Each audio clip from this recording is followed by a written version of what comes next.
नमस्कार दोस्तों, मैं रोहित शर्मा एक बार फिर से आपके साथ हाजिर हूँ ज्योतिष ज्ञान के बारे में बताने के लिए। तो दोस्तों, आज जो मैं आपको ज्योतिष के बारे में उपाय होते हैं उनके बारे में मैं आपको पूर्ण जानकारी दूंगा। तो दोस्तों, कुछ ऐसे अचूक सूत्र हैं सामने वाले व्यक्ति को बता सकते हो।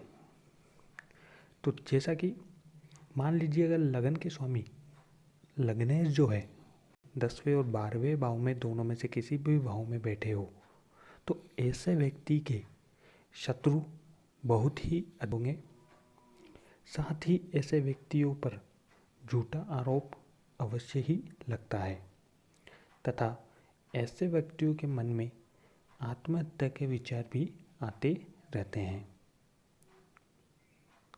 दूसरा पॉइंट, राहु की महादशा में यदि केतु की अंतर्दशा हो तो वह समय विशेष रूप से कष्टदायी होता है, जिनमें उलझने व समस्याएं काफ़ी हद तक बढ़ जाती है।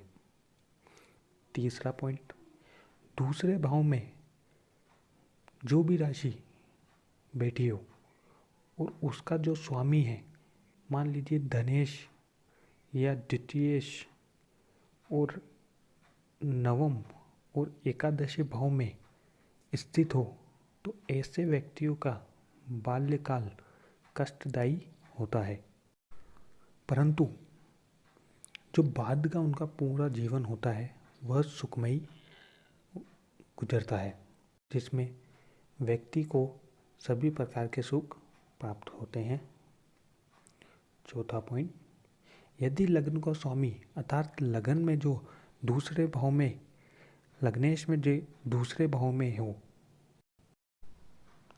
चौथा पॉइंट, यदि लग्न का जो स्वामी है अर्थात लग्नेश का जो स्वामी है वो दूसरे भाव में बैठा हो और दूसरे भाव का जो स्वामी है वह लग्नेश के घर में बैठा हो।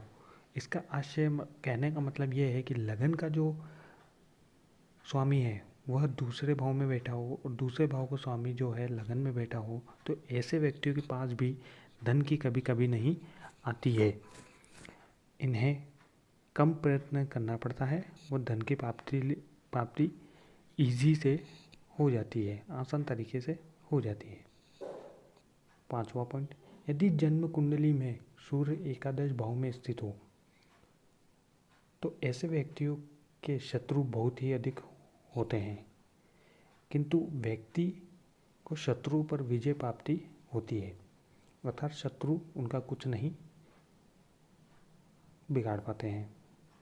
छठा पॉइंट, यदि 8वें भाव के अंदर जो स्वामी है वह अष्टमेश किसी भी भाव में बैठा हो, उन पर गुरु की दृष्टि हो, तो ऐसे व्यक्ति बहुत लंबी आयु प्राप्त करते हैं।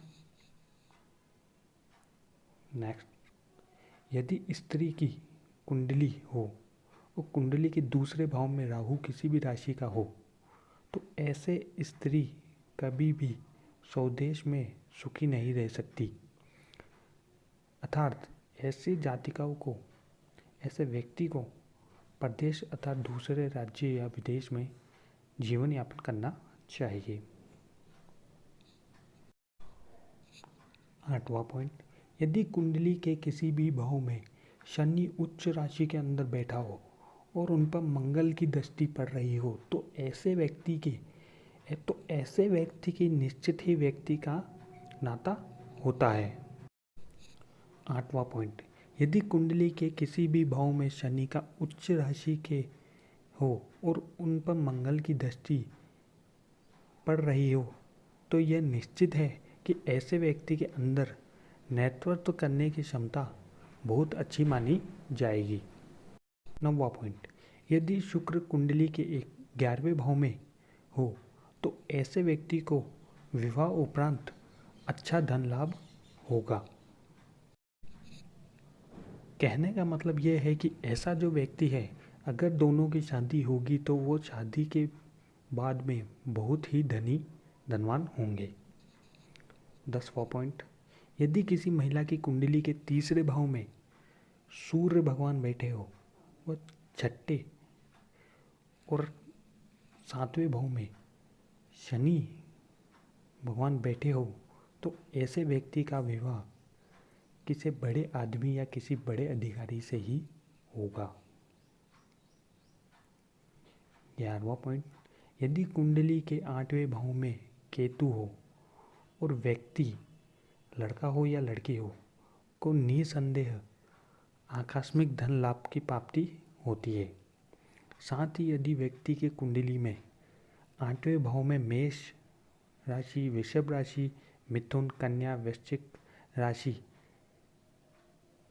में केतु जो है, केतु अगर कहीं भी इनमें बैठा हो तो ऐसे व्यक्ति को पेट से जुड़ी समस्या का सामना करना पड़ सकता है। 12वां पॉइंट, यदि शनि वृषभ राशि के हो तो व्यक्ति को क्रोध बहुत अधिक आता है तथा ऐसा व्यक्ति की परेशानियां विवाह के बाद बढ़ जाती है और आय में भी कमी तथा व्यय में वृद्धि होती है। तो ऐसे व्यक्ति को बहुत ही सतर्क रहना चाहिए क्योंकि उनकी आय में तो कमी होती जाती है और जो लॉस है वो चीज़ बढ़ती जाती है, मतलब खर्चीला वो आदमी होता जाता है। 13वां पॉइंट, यदि स्थिर राशि वृषभ, सिंह, वृश्चिक, कुंभ का लग्नेश हो और स्थिर लग्न में 6ठे भाव के स्वामी की दृष्टि इनके ऊपर पड़ रही हो तो धन के स्वामी अर्थात धनवान होते हैं, इनके पास खूब ही धन होगा। 14वां पॉइंट, यदि एकादश भाव का स्वामी अर्थात लग्नेश जो है लगन में हो तो ऐसे व्यक्ति को हर 11वें दिन कोई ना कोई लाभ का अवश्य प्राप्ति होगी। 15वां पॉइंट, यदि शुक्र लग्न में हो तो व्यक्ति खुशमिजाज होता है। साथ ही ऐसे व्यक्तियों के गाने का बहुत ही शौक होता है तथा ऐसे व्यक्तियों का आमोद प्रमोद में अधिक मन लगता है। 16वां पॉइंट, यदि शनि लगन में हो और गुरु केंद्र में बैठा हो तो ऐसे व्यक्ति को पैतृक संपत्ति अवश्य ही मिलेगी। 17वां पॉइंट, यदि लग्न या पंचम या नवम भाव में बुध या चंद्र की दृष्टि या युति बनी हुई हो तो ऐसे व्यक्ति विद्वान भी होगा और बुद्धिमान भी बहुत होगा। 18वां पॉइंट, यदि चंद्रमा पर किसी भी उच्च ग्रह की दृष्टि पड़ रही हो तो ऐसा व्यक्ति बहुत ही धनवान व बहुत ही पैसे वाला होगा। धन्यवाद दोस्तों, आज की मेरी वीडियो में मैंने आपको ये 18 पॉइंट बताए हैं जो कि अगर आप किसी की भी कुंडली देख रहे हैं तो आपको ये 18 पॉइंट आप कोई भी भाव को देखते ही इन बातों को आप तुरंत प्रभाव से बता सकते हैं।